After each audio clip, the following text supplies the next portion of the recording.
Olá e bem-vindos! Hoje a gente vai mergulhar num desafio de saúde pública que, olha, afeta milhões de brasileiros todo ano. A malária vivax. Uhum. E não é só aquela primeira doença, sabe? A febre, os calafrios. O que realmente marca a experiência de muita gente é aquele ciclo frustrante de recaídas. Exato. Imagina só, você passa por tudo aquilo, acha que está curado, vida normal, e de repente, meses depois, sem mais nem menos, os sintomas voltam com tudo. É um fantasma mesmo. É um fantasma que assombra por causa de uns parasitas que ficam, assim, adormecidos no fígado. E os números são grandes, né? Só em 2023 o Brasil teve mais de 115 mil casos. Exatamente. E essa questão das recaídas nos leva direto para o dilema da cura radical, como os médicos chamam. Por décadas, a nossa arma contra esses parasitas adormecidos foi a primaquina. Certo. O problema é que essa arma pode ser bem perigosa para uma parte da população. Pessoas com uma condição genética específica, a deficiência de G6PD. Ah, e aí complica tudo. Complica tudo. Coloca os médicos numa encruzilhada. Como curar a doença de vez, sem colocar a vida do paciente em risco? É um quebra-cabeça. E é exatamente para montar esse quebra-cabeça que a gente está aqui.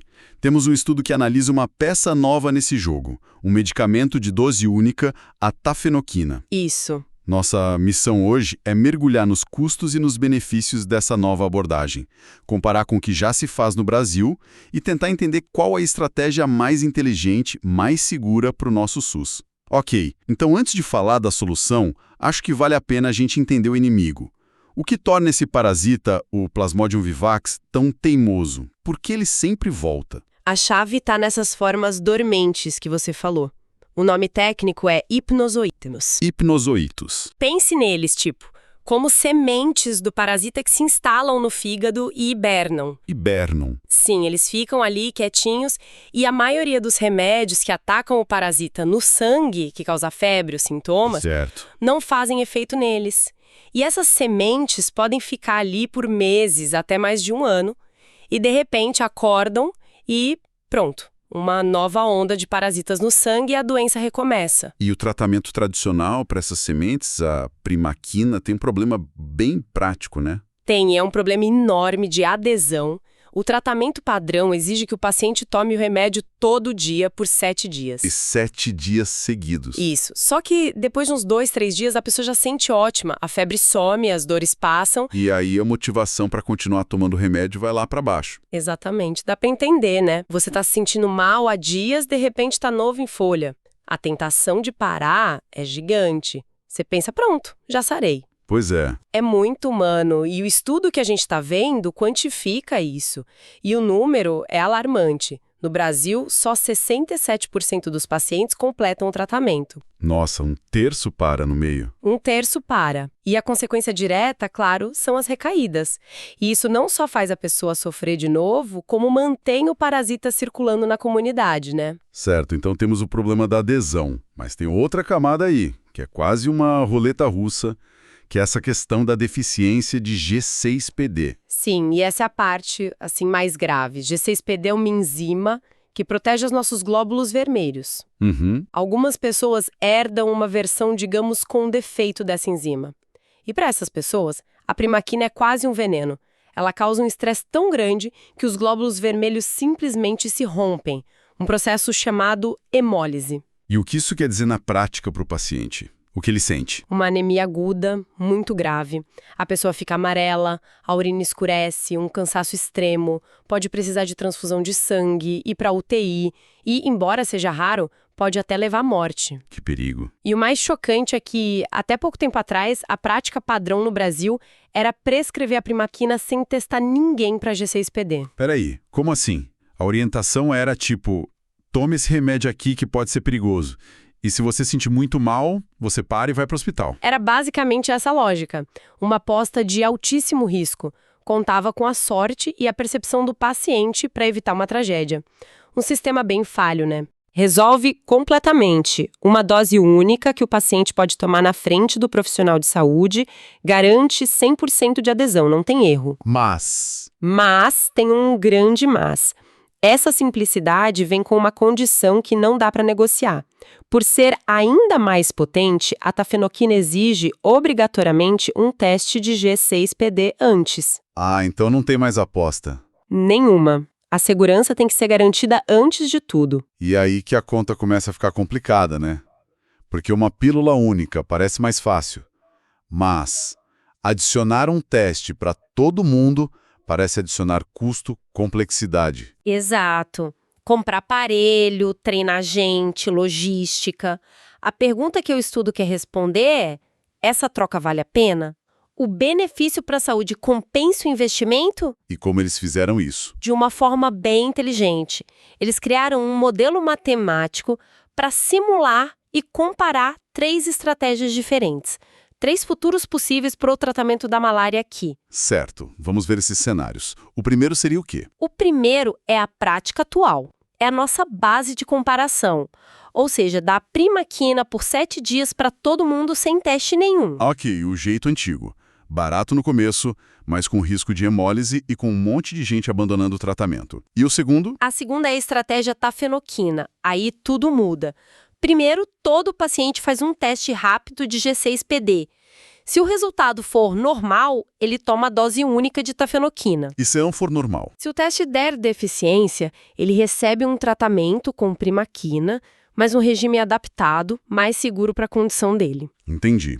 É a abordagem da medicina de precisão, né? Testar primeiro para depois tratar. E a terceira opção? A terceira é a estratégia primaquina com o teste.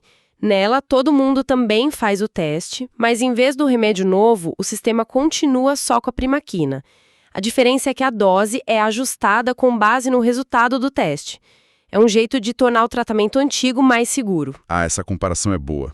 É tipo perguntar, o problema é só a falta do teste ou a gente precisa do teste e do remédio novo para resolver de vez? Exatamente essa é a questão. E para comparar tudo isso, eles usaram uma métrica chamada custo por DALY evitado. DALY, o que é isso? DALY é sigla para anos de vida ajustados por incapacidade. É um jeito de medir o impacto de uma doença. Um DALY é tipo 1 ano de vida saudável perdido. Entendi. Então, evitar um DALY é devolver 1 ano de vida saudável para alguém. O estudo calcula quanto o SUS gasta em cada estratégia para comprar de volta esse ano de vida saudável. E tem um valor máximo para isso, um limite. Tem. É o limiar de disposição a pagar. Na época, no Brasil, eram uns R$40 mil por DALY.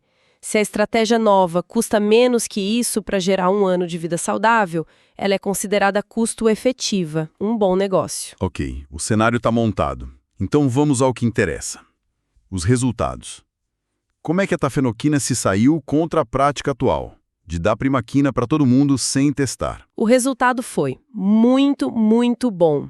A estratégia com tafenoquina se mostrou altamente custo-efetiva. O que isso quer dizer em números? O custo para o SUS devolver 1 ano de vida saudável foi de R$ 14.934. Nossa, bem abaixo dos 40 mil. Quase 3 vezes menor.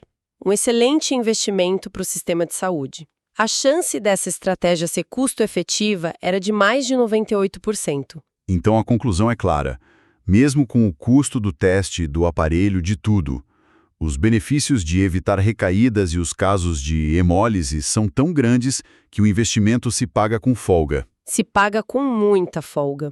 Mas o resultado mais impressionante veio da outra comparação. Entre a tafenoquina e a estratégia de só adicionar o teste, mas continuar com a primaquina. Isso. O que é fascinante, assim, é que o estudo mostrou que a estratégia com tafenoquina dominou a outra. Dominou. O que significa dominar nesse contexto? Em economia da saúde, dominar é o melhor cenário possível. Significa que a estratégia com tafenoquina não foi só melhor para a saúde do paciente, ou seja, evitou mais DALYs. Certo. Mas ela também foi mais barata para o sistema de saúde. Espera aí. Como assim? Isso não faz muito sentido.